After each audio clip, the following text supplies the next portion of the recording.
Cowboy coffee time. It's cowboy coffee time. Cowboy coffee time.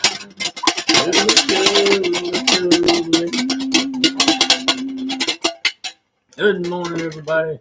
Here we are again. Got a little bit of rain falling here. Don't know how it is where you are.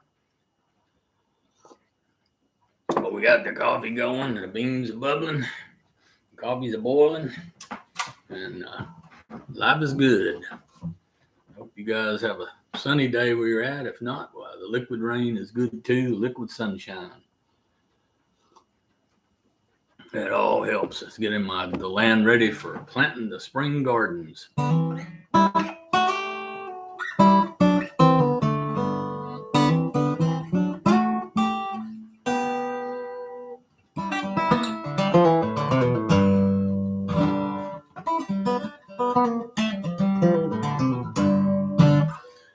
It's good to see you guys. Good to be here. Good to visit with you. This past week, my mom celebrated 88th birthday, and it's so great to have mom and be able to talk to my mom and call her. She's over in North Carolina, and hope to go home soon for much longer and visit. And also this week in history, yesterday the siege of the Alamo started. Santa Anna arrived at San Antonio de Bejar. When I was in I've been to San Antonio a few times, love it there, and I always go out to the Alamo and spend every day. I spend time there in the Alamo there, and love that. Love the place. Love the history. For liberty and freedom, they stood for liberty and freedom, and this is. There were 13 days of the siege, and it started yesterday in history. The siege of the Alamo started, and I love playing down there. We got out, played a little music, and we visited several times. Always love being at the Alamo and just standing there where the spot where David Crockett stood, Jim Bowie. When I was a little boy, good morning, Justin Wayne Smith. When I was a boy, I had a knife that I called a Bowie knife. It wasn't really a Bowie knife, but it was my Bowie knife, you know. And there was a song, Jim Bowie, Jim Bowie, Jim Bowie, this TV show. And an old time black and white TV show used to come on. And I love that history. And I just, they tell you don't touch the walls of the Alamo, but I just had to go in there, you know. But enjoy it. Love San Antonio, the Riverwalk. The people are friendly, good, great atmosphere. Me and my wife always enjoy every trip we've been. We've enjoyed the San Antonio Riverwalk, and she know every day we're going by the Alamo. We're going to spend some of the day at the Alamo.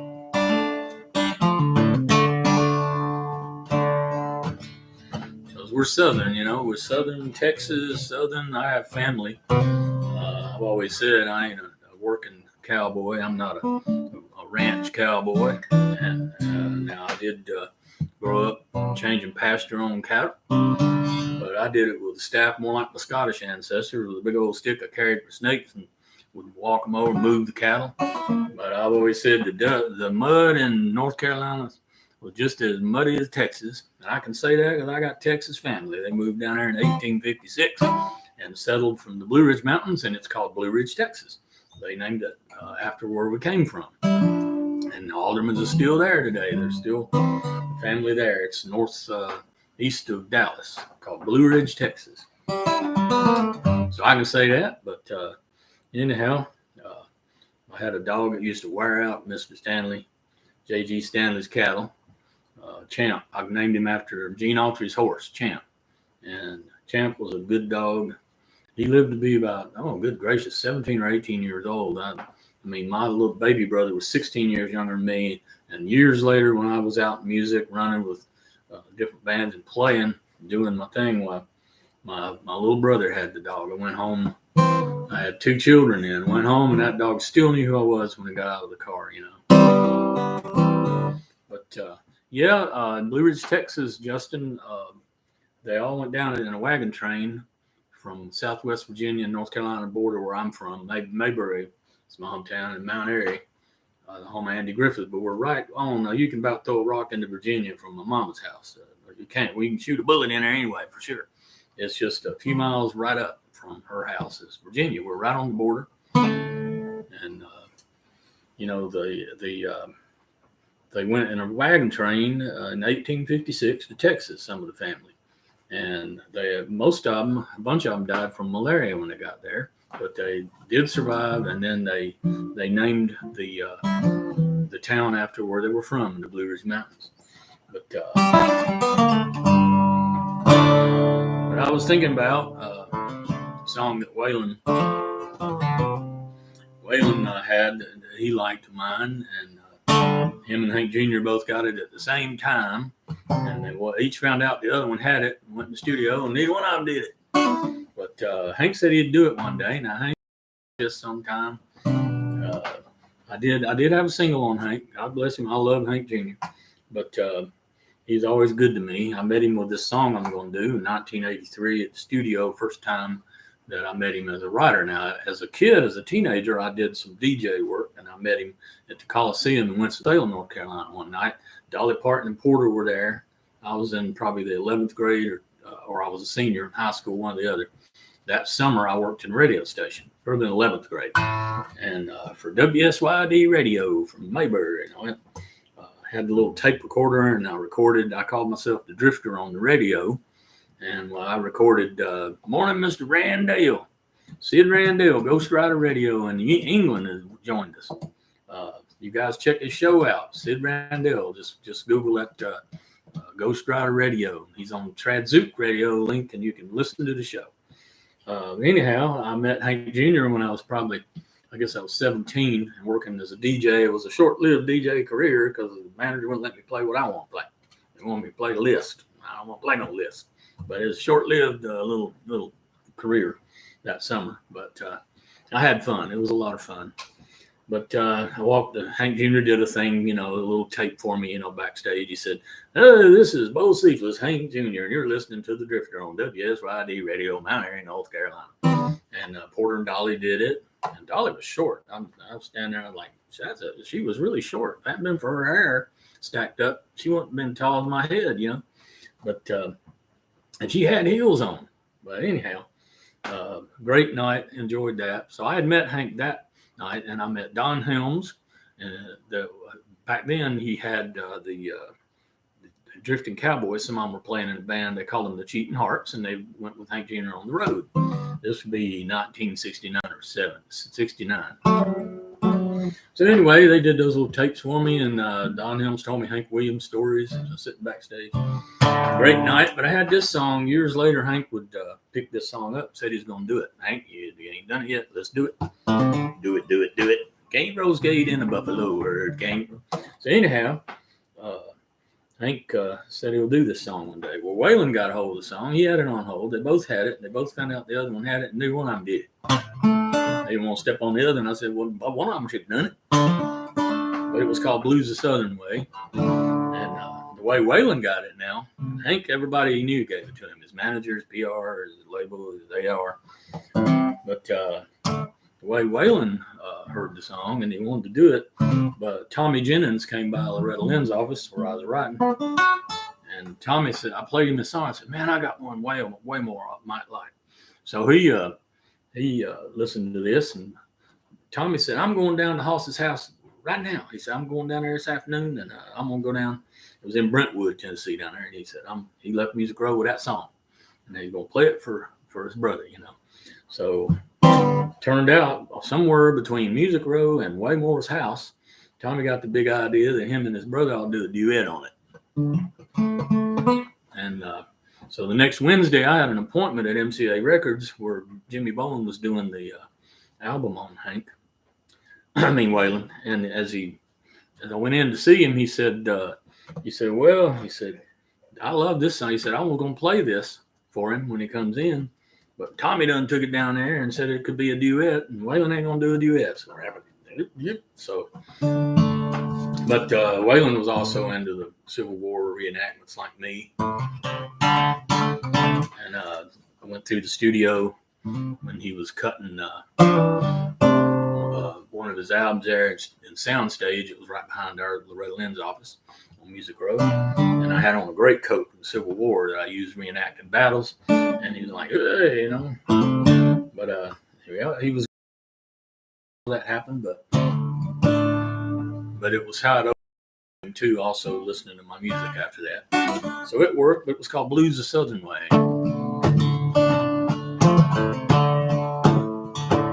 Ever since I was just a baby boy, I've heard the fiddle player bow. And it's the way of the southern born to feel an awesome feeling flow. I've got to sing the world a song. Another child got something to say. Born of the South and I love my home. I'll sing the blues the Southern way. White cotton fields, long boxcar train. When you're from Dixie, they're a part of you.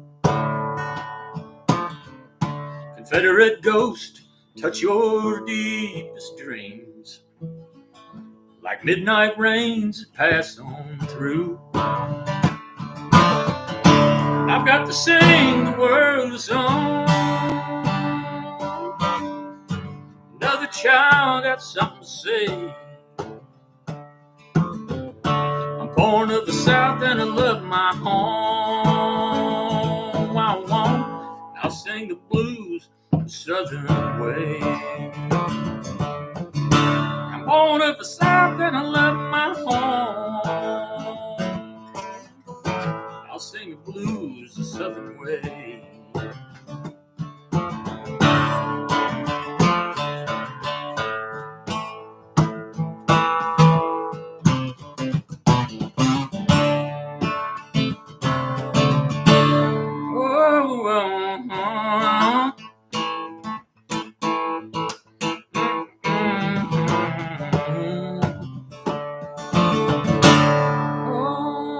Born of the South and I love my home. Another child got something to say.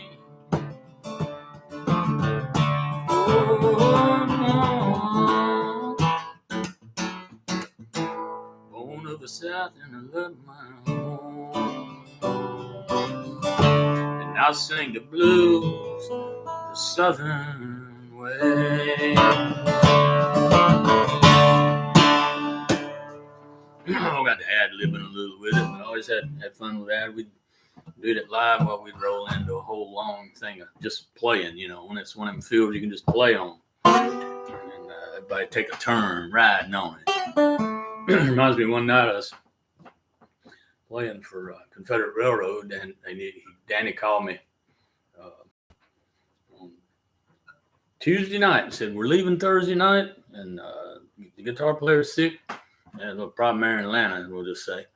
Anyhow, he said, "Can you go to Florida? Can you go to Texas with us and play the new album, the whole thing? Learn it in 2 days." I went, "Sure." And so we got together at one little rehearsal hall on Wednesday night, and then we rolled out on Thursday night. But it reminds me, he was doing, I think it was Jesus and Mama Always Loved Me. We were in Texas, like Midland, Texas, I think it was. And we were on a big stage up there. And come my time to do the lead, and I was off somewhere in Nulu land. That was my ride, you know. And about halfway through it, I went, "Oh, you know, Jesus and Mama always loved me." You know? But just made me think of that. I don't know. We had a lot of fun with all my friends, Confederate Railroad, Travis Tritt. They all came out of Miss Kitty's in Marietta, Georgia, right outside Atlanta, where they all played. That was in Little Texas, came out of that bar. That was their little, it was a great place. It had a balcony like the Opry, 2 levels, pool tables up here up top, people sitting up the tables up on the balcony with you, and then a big dance floor down here, and a dance up there, and there's dancing down there. Miss Kitty's was a great place. But those three bands launched out of there: Travis Tritt, Little Texas, Confederate Railroad, and I went down and played, opened some with them, and played. Travis had a flag up on the wall behind him there with a rebel flag, and it had Travis Tritt in it. It was funny because the little girls from L.A. from Warner Brothers kept coming down. They tried to sign him to Warner Brothers, and of course, they're from L.A. and they didn't get the Southern thing, and they were worried about that. So it took them a little while to get him in there because they were worried about the Southern thing. But we're used to that.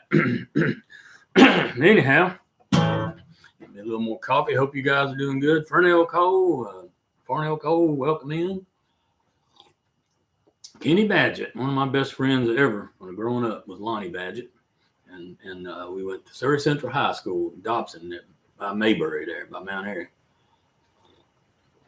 A great kid, man. He's one of my best friends all my life.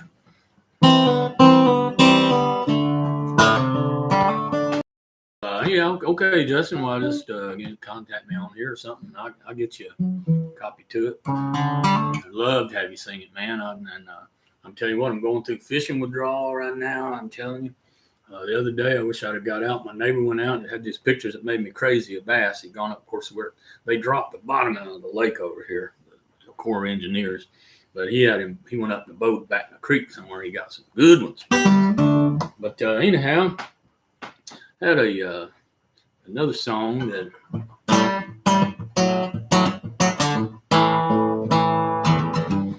helped me get my first deal. They were the Wilburn Brothers, they were called, when I was 18. They signed me in 1971. Came out to town and I slept in my 66 Ford down by the riverfront near the Opry House. And I met them. And they signed me to write for their company for 5 years.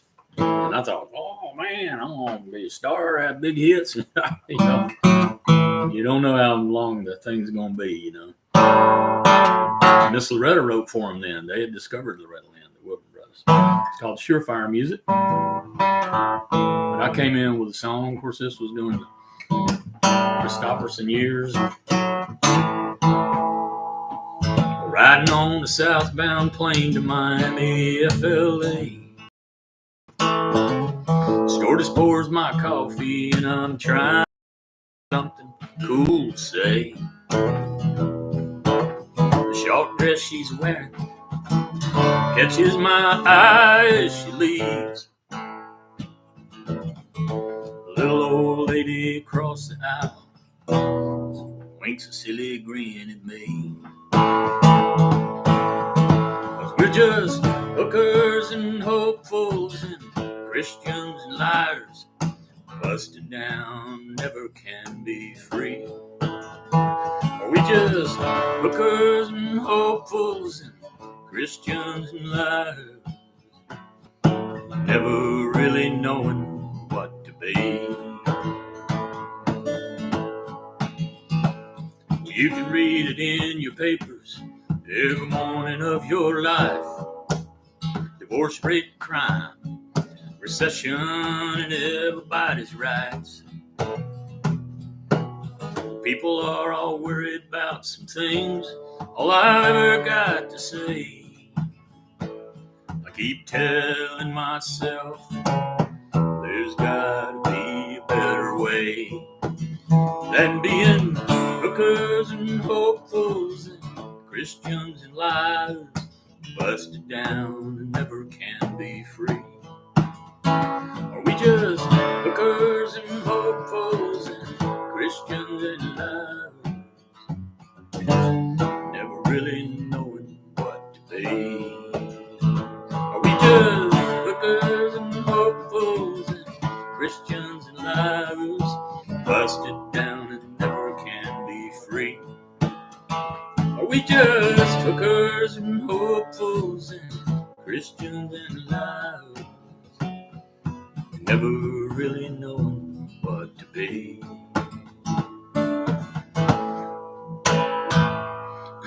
Yep, waxing philosophical back then. Gary Jack, morning, man. My old Army buddy, we were deployed together back in the day. And we had also been at Fort Lost in the Woods in Leonardwood, Missouri. And it's always great, man, to be in touch. Hopefully, we got to get the hook up somewhere. I think you're in Oklahoma now, I believe it was, wasn't it? And we got it one day. I got to come that way or you this way somewhere or something. And, hook up.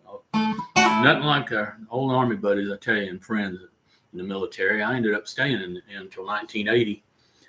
We were over there in 72, 73 deployed, and I came back, got out of the Army for a little bit, tried to get some hits with the William Brothers Company, and I started going, well, it's hard to make a living this thing, man. It didn't nothing. Well, had a couple little cuts, but wasn't making the money to pay the rent. Keep gas in the car, So I'm going back in the Army. I went in the reserve, and I did active reserve until 1980. And I liked the Army. I enjoyed being a soldier, and I got a soldier's heart. Once you have it, you always do.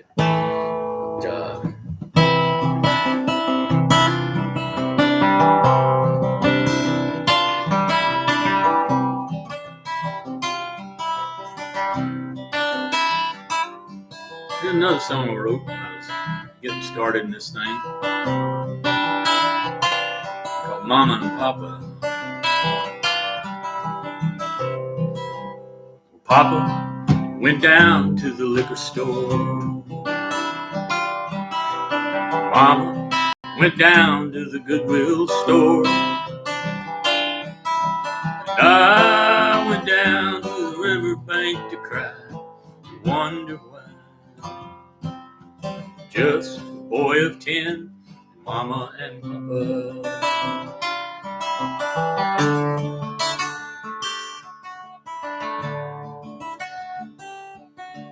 Papa drank a lot sometimes. We'd all have to run and hide. And I swore if he touched my mama, he would die. Oh, and how I'd cry. Just a boy of 10, Mama and Papa.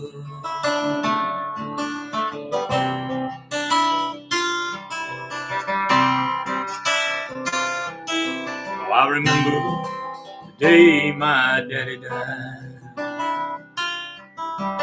Mama's heart was broke, oh how she cried. We walked through the snow, watch him laying down in the cold hard ground. Just a boy of 10, and Mama no Papa. Papa went down to the liquor store. Mama went down to the Goodwill store. And I went down to the riverbank to cry and wonder why.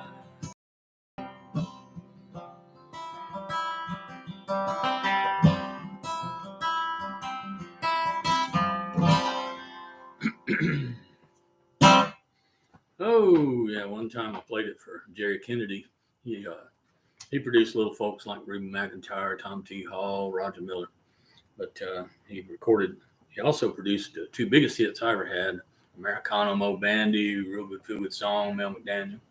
And but he said, that song's not finished. Well, he told me another story. He said, well, maybe it is. But he said that Roger came in with a song, Roger Miller, at the studio one day, and they were recording his next album. And he said he had this song, Husbands and Wives. And he said, Roger, it just ain't finished. He said, why don't you go upstairs and write a little more on that before we go on that one. And he said Roger went up, but you couldn't tell Roger Miller. Roger's a genius. We all know that. Roger come back down. He said, I'm ready. I did it. He sat down and did it just like he'd done it. But evidently it finished enough. It was a great song, Husbands and Wives. But thank you, Miss Linda. Yeah, there's we used to write, real serious, more serious stuff. It wasn't all tailgate and a bottle of beer, But anyhow, we it was that kind of time, I had a song too that was like that. I do these songs together. There's 3 of them. Mom and Papa, and another one called Family Tree. And this one,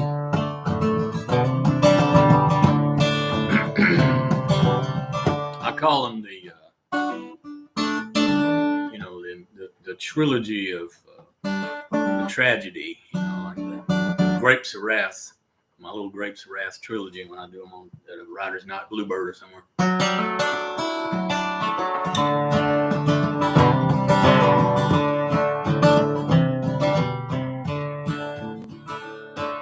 Pappy was a jailbird, my mama was a saint. My sister was a waitress in a small town cafe. My brother was an engineer on the great big railroad line. And I was the black sheep of the family. They called me the black sheep of the family. Well, the farm we owned just wasn't big enough for all of us. So I decided it was time for me to catch a bus. So I left the poor boy and a poor boy I would stay. 'Cause I was the black sheep of the family. They called me the black sheep of the family.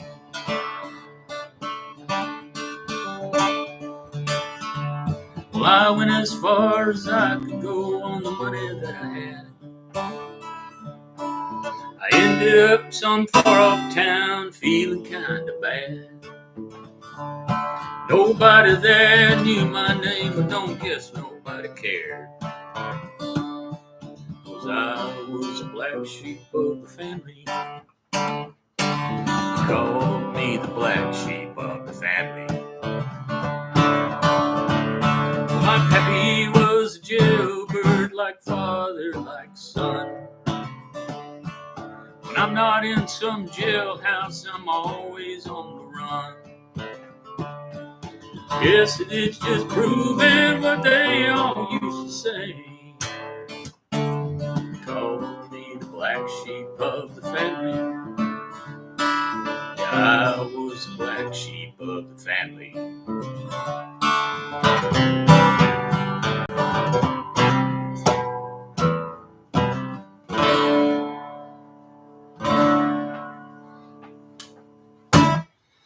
So, just do those. I call them the Grapes of Wrath trilogy, sad trilogy, country trilogy. But anyhow, a lot of people this past week were picking this up. You can get this at Walmart online. Blood Bought, Blood Washed, and Born Again. I have my little 10-year-old granddaughter sang on this. We some folks, boys that go to church with, we just got together and one of them had good studio equipment in a garage. So right there between the Quaker State motor oil and the Snap-on tools, little oil on the bottom, sitting by your feet while we recorded this album. Carl Jackson, the great Carl Jackson, came in and sang harmony on it with me. And you can contact me for a copy if you want one, and you can get it off CD Baby if you're in the digital world and download it. They have it at Walmart, Barnes & Noble. But anyway, a lot of people wanting to get that. Not for me, they want to get it from a little 10-year-old singing, sweetheart. And she's like 26 or 27 now. But we did it when she was 10.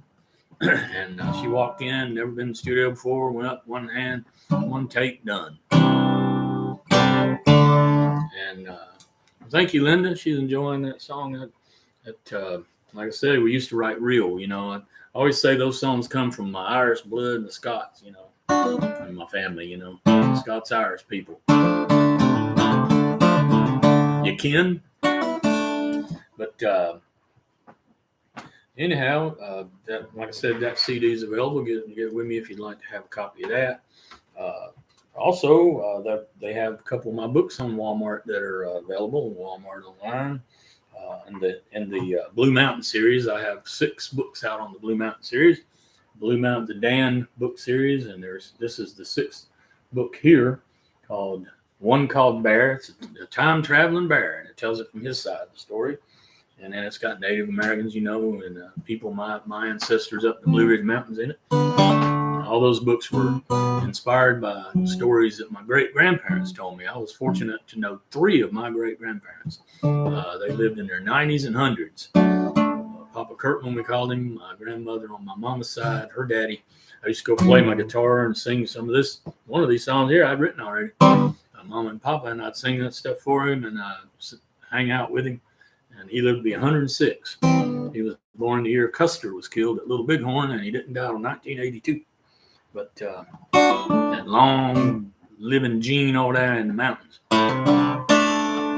But we had fun doing that album in the garage. And like I say, Carl Jackson came and sang on the cabin song that I wrote for about my grandfather living up in the mountains as a boy in the 1919 or so. Said snow was blowing in his cabin walls, but my little 10-year-old, Michelle sang this song. As I went down in the river to pray, studying about that good old way, who shall wear a robe and crown, good Lord, show me the way. Oh, sinner, let's go down. Come on down, don't you want to go down? Oh, sinner, let's go down in the river to pray. As I went down in the river to pray, studying about that good old way, and who shall wear a robe and crown, good Lord, show me the way. Oh, brothers, let's go down. Come on down, don't you want to go down? Oh, sisters, let's go down in the river to pray.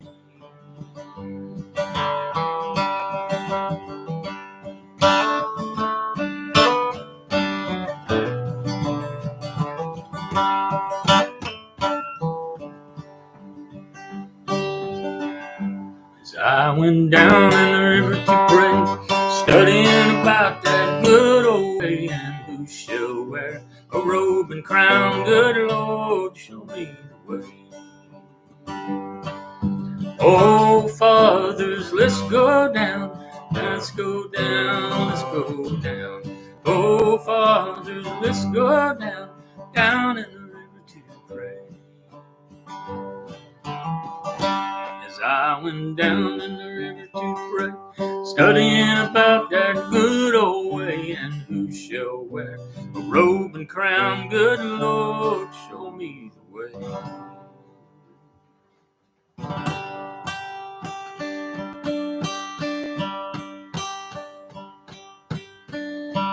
I love your Alison Krauss do that. My little baby Michelle, she that little girl voice, and she just sang it. She just sang it so great, and everybody loves that. They play it on a local station out here, Lebanon, Tennessee. They play this album, on Sunday mornings, and a lot of folks, shut-ins and older people, they just love love hearing that my little girl sing that she did when she was 10, and it's a blessing to them. But, we just you never know where your music's going.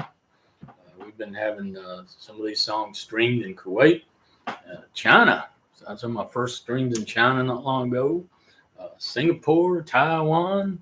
You just never know. France. I had one of these books. They bought this book in India, and I, picked it up from Amazon India. Amazon's everywhere. My books are on Amazon and Barnes and Noble. And when I heard somebody in India was buying it, getting them, I said, well, Taj Mahal, y'all. So,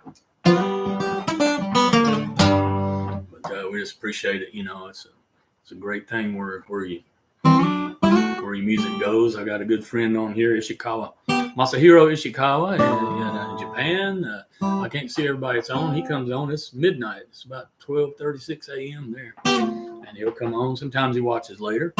and he's got a bluegrass band. And they're really good. They had a bluegrass festival in South Korea. It's a big local festival in that part of the world of bluegrass music. Who would have thunk it? And his band won, and they're really good. And you can find him on Facebook, Masahiro Ishikawa. He's a friend of mine on here, and you can see him. He's got videos of them playing, and they could have come from the mountains where I'm from. Them boys is a picking.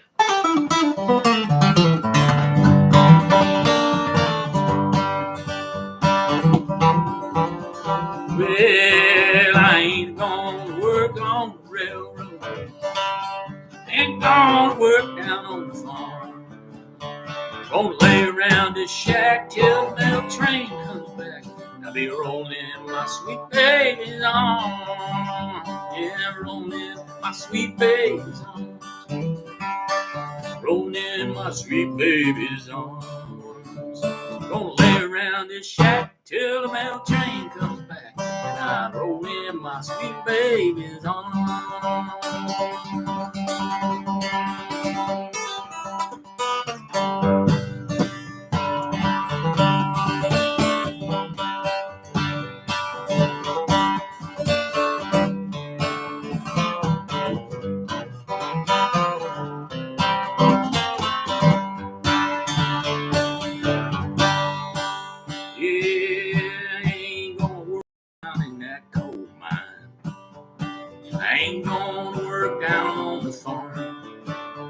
I'm gonna lay around this shack till the train comes back, and I'm rolling my sweet baby's arms. And I've played around and played around this old town too long. Winter's coming on, summer's almost gone. I laid around and played around this old town too long, and I ain't gonna be treated this way.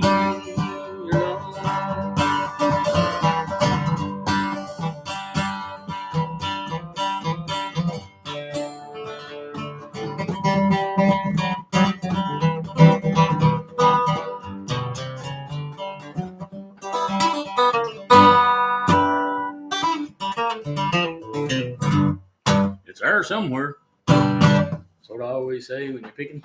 You get live what you get. But I grew up in bluegrass there in Mayberry. Well, that's all they play now. When I worked at the radio station in high school, I went back in the studio back there where they had all the record, the library of albums, and then it was LPs, 45s. And this had been 1969 when I was in high school. And there was some albums back there that I'd never heard of. They didn't play. It was Western Swing, Hank Thompson and Brazos Valley Boys. So I still have them. They gave them to me. I said, y'all, I never play those. He said, well, we don't play Western Swing really. And, there's a lot of bluegrass, on that station that I was working. And anyway, I said, well, I really like that. And the manager, he said, take them home. So I still have them. I got them back there. And of course, they got in the corner punched out WSYD. You can see it was a radio station property, But I was given permission. They're mine. And I love it. I love that Western Swing. Well,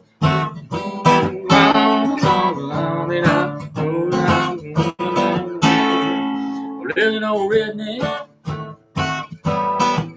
living somewhere in my heart. Just won't let me be, but he's got a certain charm. Never sure what he's fixing to say. He'll say what's on his mind in his own special way. He don't like umbrellas in gun racks. Be sure that's a sin somewhere. You just don't know where it's written at. If there's any justice between here and Tennessee long, then heaven is a stretch of woods where his hound dog can run free. Yeah, there's no redneck living somewhere in my heart. just won't let me be. But he's got a certain charm.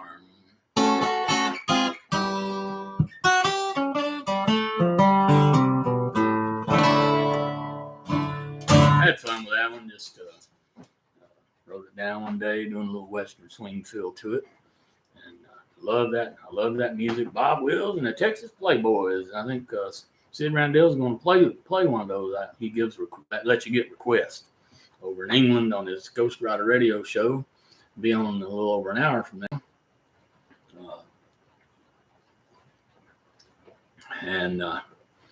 He calls it Ghostwriter Radio, 5 o'clock somewhere, and he said he'd play some Hank Thompson today. I think that's what he was going to do. So I love that Western swing.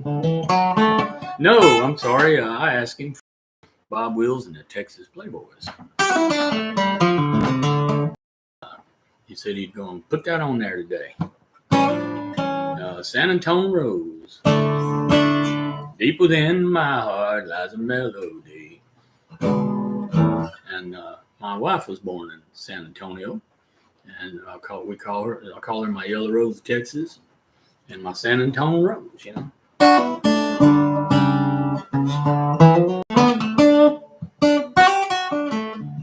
Like I said, guys, you can get these books and albums off Walmart. Just put Larry Alderman in the search on Walmart, and you can get it offline if you want them, or contact me straight up, and I ship them out to you.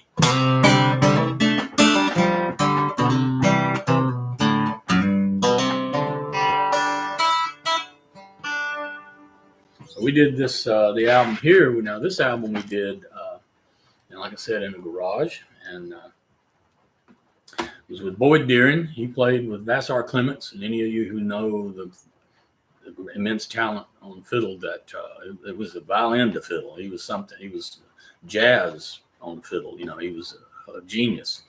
He played with him. He played with Bill Monroe. Boyd Deering. He played mandolin and fiddle. He overdubbed fiddle too. And it was just 3 of us. We decided to do a mountain album of mountain gospel kind of songs.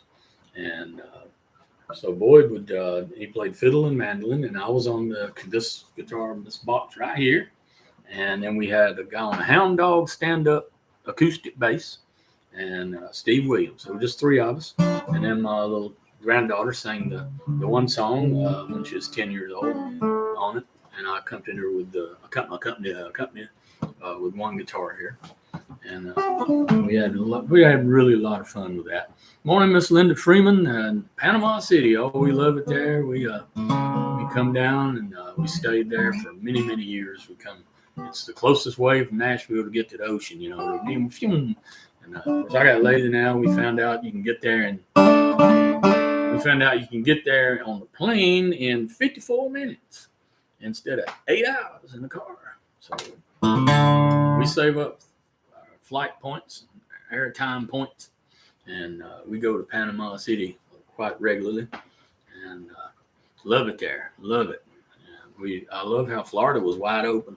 We went down there in 2020 in the fall, and I mean, everybody in the restaurant like it was, no mask. Everybody, we never did close everything down, and they've done fine.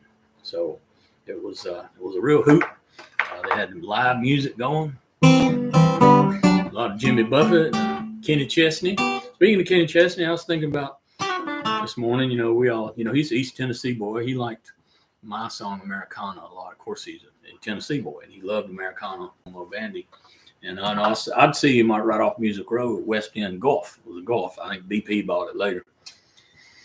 But Kenny was very humble. I'd see him in the West End Golf gas station, getting him a candy bar and filling up with gas.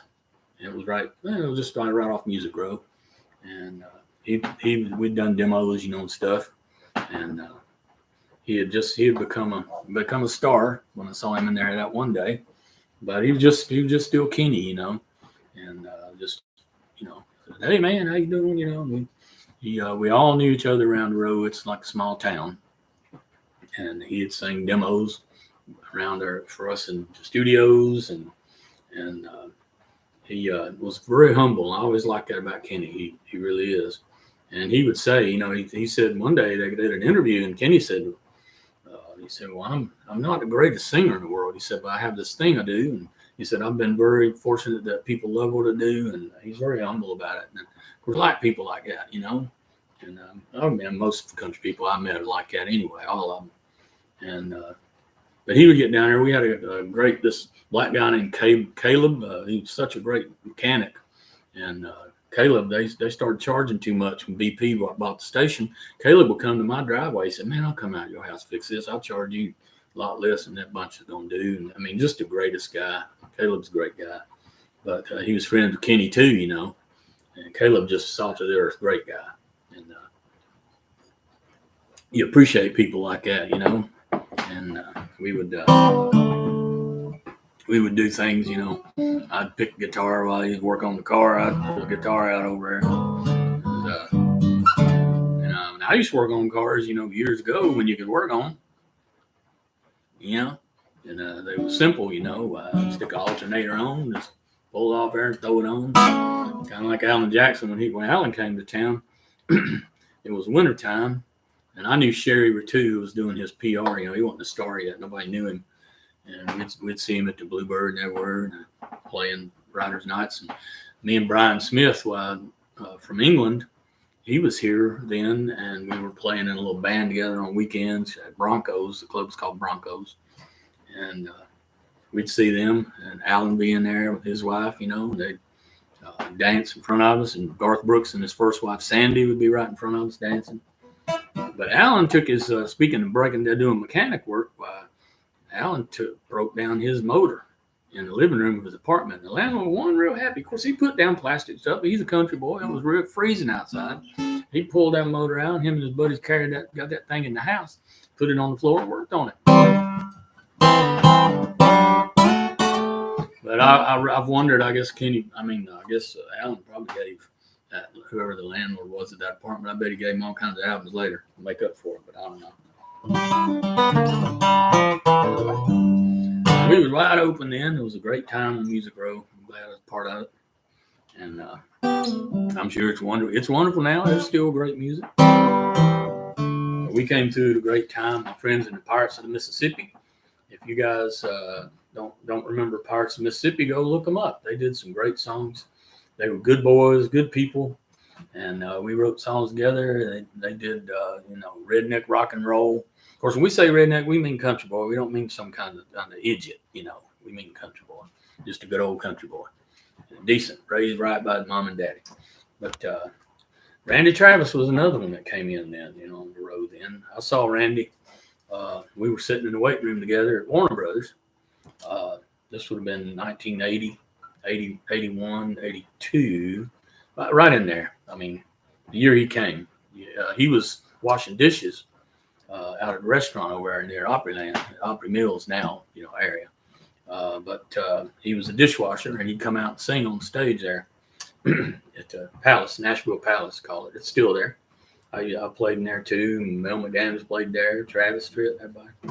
But Randy was in the waiting room. He was waiting to see Martha Sharp. She was the lady who headed up A&R for Warner Brothers Records, and so I remember being there, and he was from North Carolina too. Of course, he wasn't a star yet. I didn't know him. I hadn't heard of him.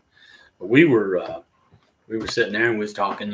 He's from North Carolina, down toward Kannapolis, and we was both Carolina boys. And one long after he had 1982 and Digging Up Bones, all that happened. And I was thinking one day later, I thought, I bet he don't sit and wait in the waiting room no more. I was waiting to see another Barry Beckett, who was one of the Muscle Shoals people. Well, he produced Bob Dylan. He was in A&R. He was a big fan of my songwriting.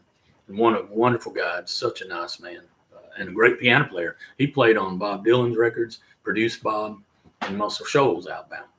And he produced all kinds of R&B, and he played on all kinds of big records, Aretha Franklin records and stuff that were done in Muscle Shoals. But I was waiting to see him play him some songs, and he liked a lot of my songs for Confederate Railroad, and then later Montgomery Gentry.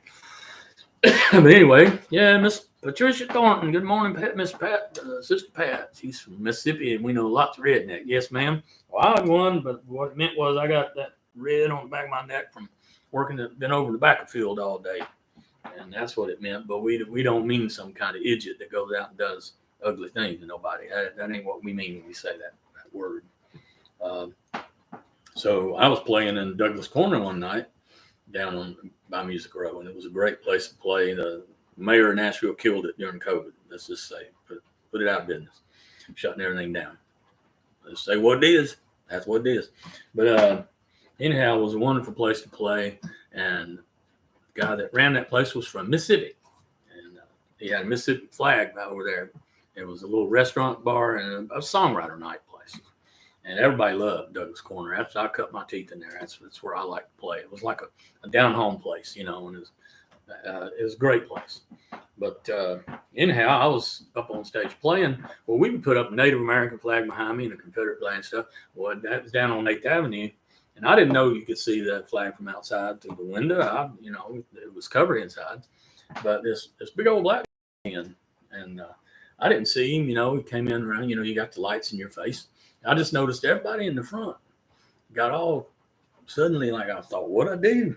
What's the matter? But they got tense.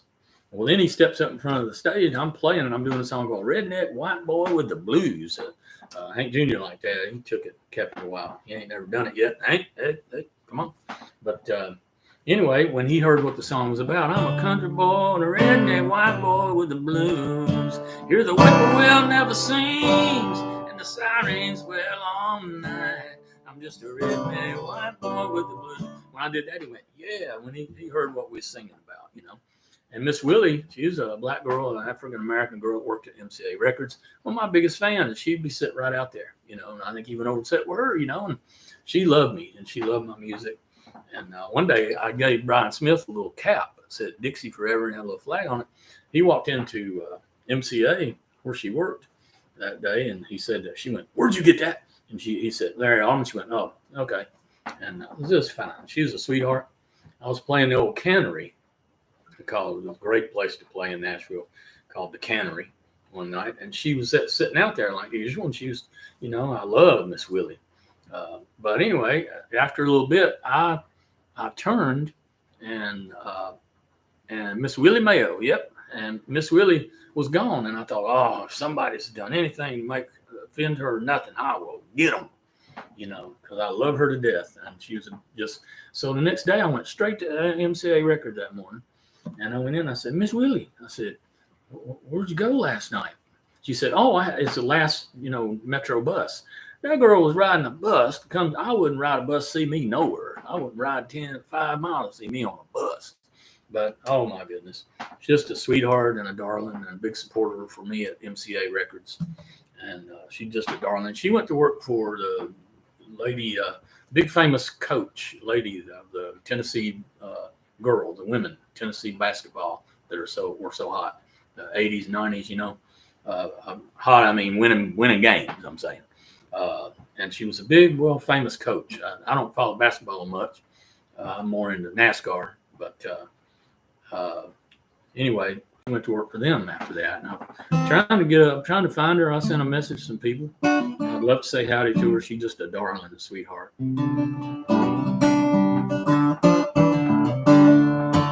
She loved this song. I'd be doing all that country stuff, and then I would stop and I'd go, I wrote this for my grandfather. Papa told me how Jimmy Collins, a good friend, he used to run coal miners music for Loretta. My papa told me how that your best friend Sheila, Linda Wainwright says likes Willie. Oh, man. Well, I'm trying to, I've lost touch with her, and I'd love to say hello. So if Sheila knows how to get in touch with her, I'd love to tell Miss Willie howdy. I love her to death. But she loved this song. And, I'd stop right there doing the country thing, and I'd do a gospel kind of thing, because that's how we grew up,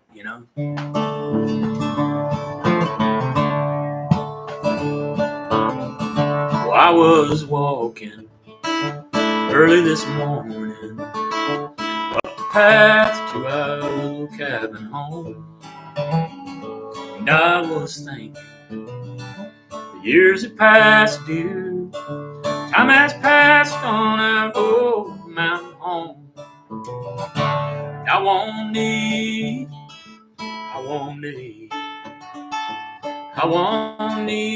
this cabin anymore. I won't need this cabin anymore.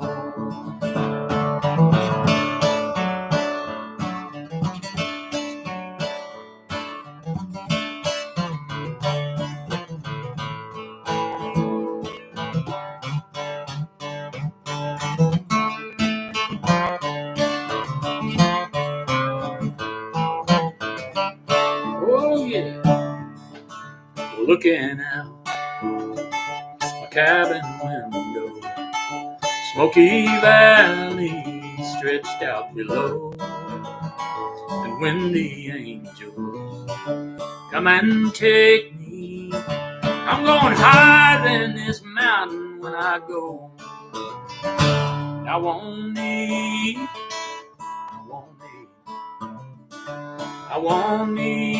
this cabin anymore.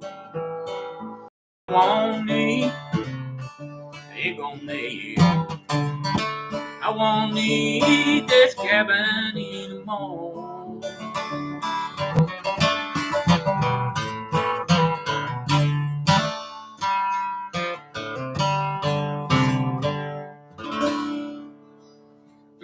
Yeah. Won't need this cabin anymore. My papa would say when I go, I won't need this cabin no more, you know. And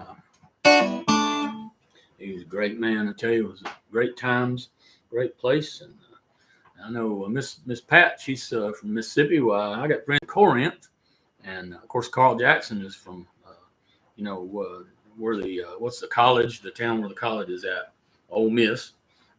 That's where he's from, and he sang on this song here at Harmonies for me. Of course, he was the guy that played banjo for Glenn Campbell on Gentle on My Mind and on the TV show. And he's a great producer and a great guy, a great Christian. I mean, a good man, a believer too. And, he's just a great guy, a great talent. I couldn't believe he come out of that garage, all the big studios he worked in, and big stars like Glenn came right in Oxford. Thank you, Jimmy. Oxford, Mississippi. But he came in that studio in that garage and sang on this song, because he's just that kind of loves the music, And boy, I can't do that high harmony he did. I can't get up there. Woo! But anyhow, I got my friends in Corinth, Mississippi. And Miss Pat, you'll love this. You got Bloody Pond over there. That's it's part of Shiloh, the whole Battle of Corinth and Shiloh and all that. Well, they knew me. I'm a big rebel, and I went down there with Tim Lancaster. Tim was a stuntman back. I was out at Ed Bruce's ranch one time down Highway 100. He was watching Ed's horses, and he jumped up in the trees and started bouncing from limb to limb like a daggone monkey. He was just going and going, And but that's Tim Lancaster. He lives in Corinth. He's smart. He got out of this stupid business and went home and got him a job, But and married a girl from his sweetheart from school that he grew up with in school. But anyway. But they gave me a jar. I got me a pond water. And sure enough, they said they weren't surprised. I went home and we'd been there a few minutes and I went, whew, and I drank it. And they're like, oh. So we went back and got me another little jar to keep the bloody pond water for a souvenir. But I had to do that first one, But it was just fun times. I just having a good time.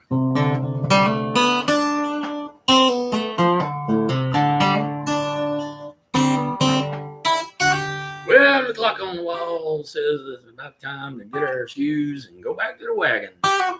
Am I going to the wagon? My shoes are killing me. I used to hear that on. It was an old comedian called the Duke of Paducah. He was from Paducah, Kentucky.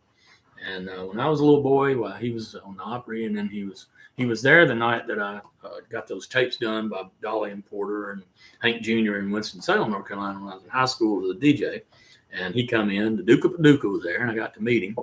But he would say, boys, be on the Opry, and he'd go, boys, I'm heading to the wagon. My shoes is killing me. But the Duke of Paducah. But anyhow, great memories, great time, great industry. And enjoyed you guys. Appreciate you. Like I say, you can get in touch with me if you want a copy of this CD with my little granddaughter on it. I'll get it straight to you. You can get it off Walmart. Found out yesterday. I didn't know it was on at Walmart, and they didn't tell me. You can get it online, order it through Walmart. Barnes and Noble has it. Our books, one called Bear. I'm getting more reads on it on your Kindles online than ever, and books. It's doing great. I'm gonna put animals on covers more often. You know what I'm saying? But anyhow, we're having a great time and all that. Appreciate y'all. Love everybody. Appreciate everybody here and across the Great Pond. Oh my goodness, all the friends there, Jan Crutchfield and Linda, everybody on here and across Ishikawa and Japan, and oh my goodness, the nice lady in Norway. A couple of them that are just so good to me, and I appreciate them. And we just appreciate everybody, I tell you. And hope to get over. I had dates that we're still holding to come to the UK, and we hope to get over there when they loosen up this whole stranglehold on everybody. You know, I ain't taking it. I ain't doing it. So when they say you can come in, well, I'll be over there. But y'all have a great day and a good time, and the good Lord loves you. Y'all be better to your neighbors, and your neighbors will be better to you, by golly. Y'all have a great day now. It's Cowboy Coffee time. Cowboy Coffee time. Yodeling, yodeling, yodeling. Cowboy Coffee time. See y'all next week, good Lord willing. It's Cowboy Coffee time. It's Cowboy Coffee time.